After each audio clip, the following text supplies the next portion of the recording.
Today we're going to do a video of the replacement of the exhaust on Grump.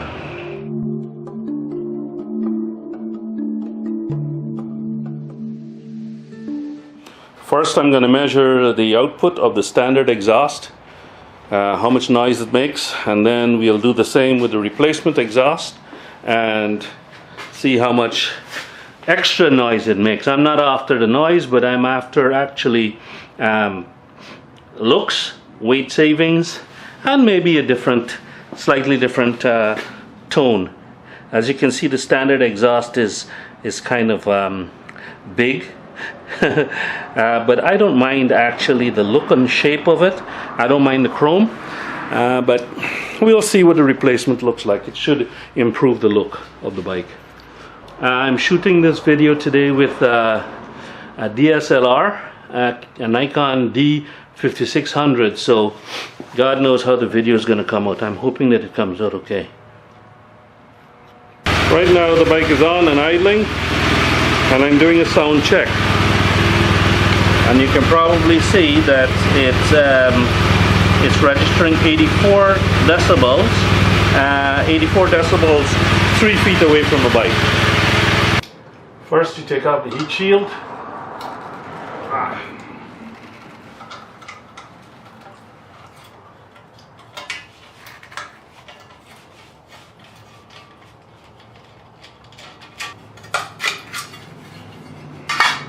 Next, I'm going to remove this clamp, but before we do that, we'll just slacken off on this bolt here.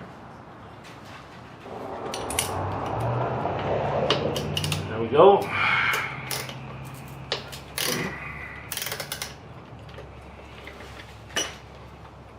I'm just taking this off.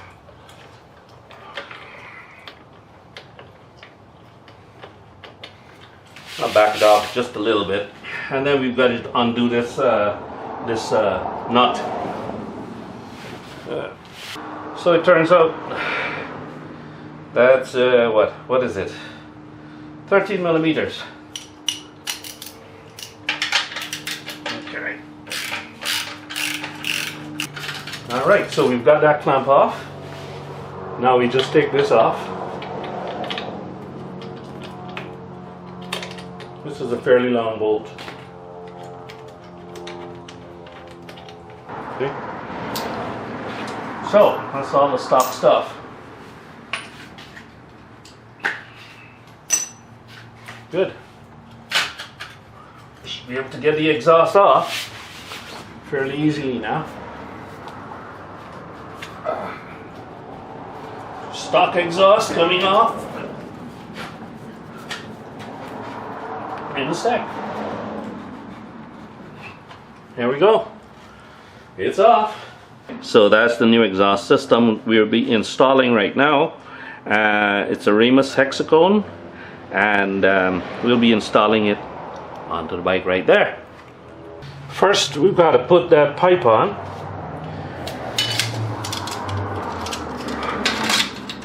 Like this, I would think.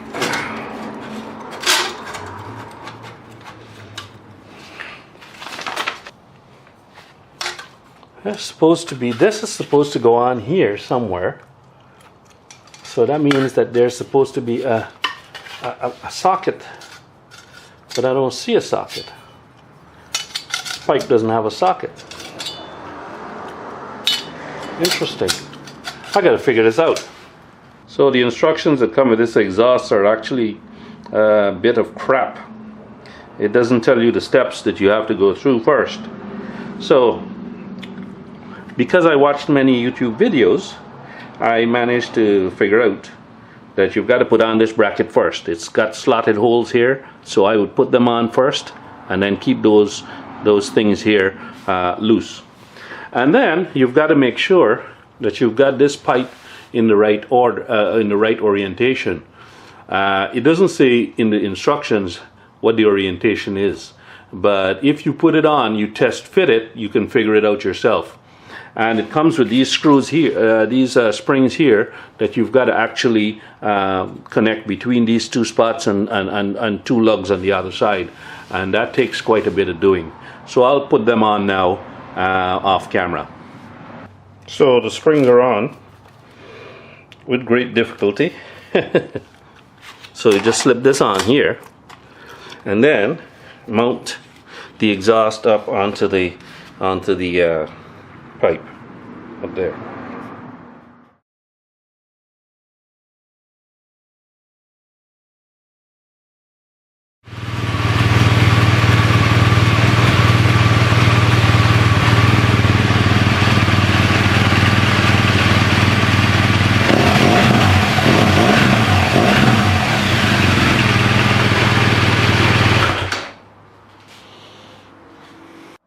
So there's the exhaust. It's all installed and makes quite a bit more noise than the previous than the stock exhaust. There is a bit of adjustment. Fuel mixture ratio, I guess, is being adjusted. I've got a K&N filter in right now. Had it in all along, and so it may burn more gas. I might see my fuel mileage, my fuel consumption go up, and fuel economy go down a bit, but we'll see. Let's hope, at least if I'm going to be sucking more gas, let's hope I get more performance. I'm going to go for a ride now. But that's the end of the installation. As I mentioned before, I could not get that heat shield installed, and I'm gonna see if I can get some kind of answers from Remus USA, but there is no way to attach the heat shield on top of that nice smooth pipe. So something else has got to happen. Alright, that's all for now. Quick ride. I just put the Remus exhaust on and anxious to see if there's any difference in how it feels when I'm riding it. Engine is still cold, but the bike seems a little bit more eager. It seems looser. The exhaust sounds like it's got a hole in it, but I just got to get used to. I guess I was used to the stock exhaust for what, 3 years now, and it kind of grew on me. But this exhaust is louder and it has a different tone. Oh, the bike does want to run a bit more. Oh, it's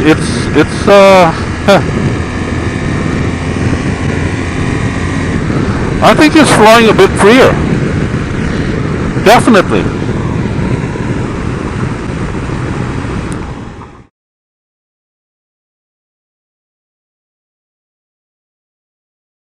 The fuel consumption went up. It started to drink more gas. Yeah, so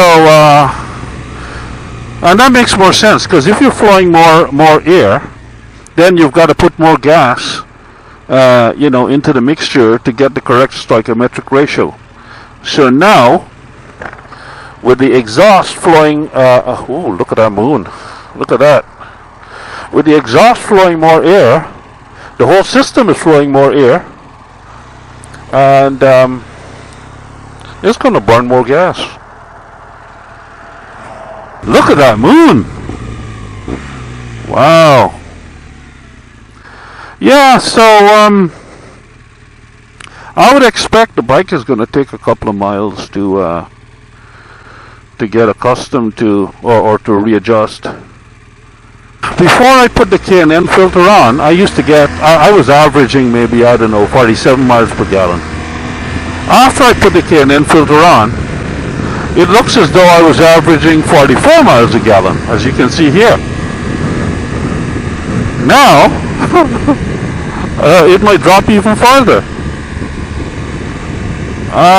That's not necessarily a good thing. Because one of the things that I liked about the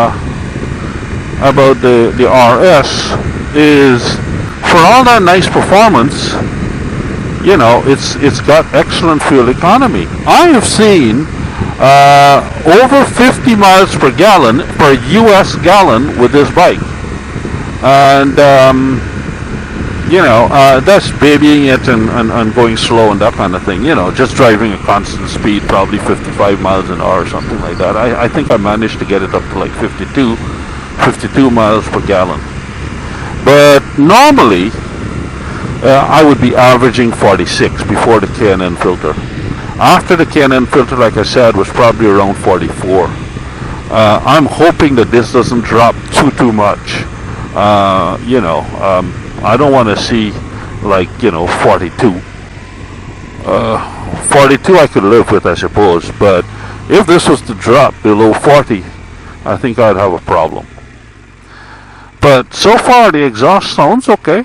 I mean, I'm not one for loud exhaust. I like a nice rich sounding exhaust. It must sound rich. It does sound on idle, it does sound a little bit lower in tone, but I don't know, it's hard to tell. It's taking a sweet time to get here. I can hear it, there was just a blast of the horn. I don't have too much battery. That's another thing that's going to have to be changed this year.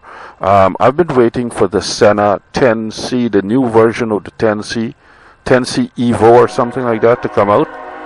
Because I do like using the Senna product. It integrates nicely with the 20S Bluetooth communicator that I've got. So I can talk, I can hear my passenger, you know, and we could be, you know, recording on the same audio track. So I do want to get one of those cameras, but they've been taking their sweet time in releasing it. So I've been dealing with this busted up Prism, and I've got two batteries that are quite old right now. And I'm not going to spring for another battery because it's not going to be usable in the new camera.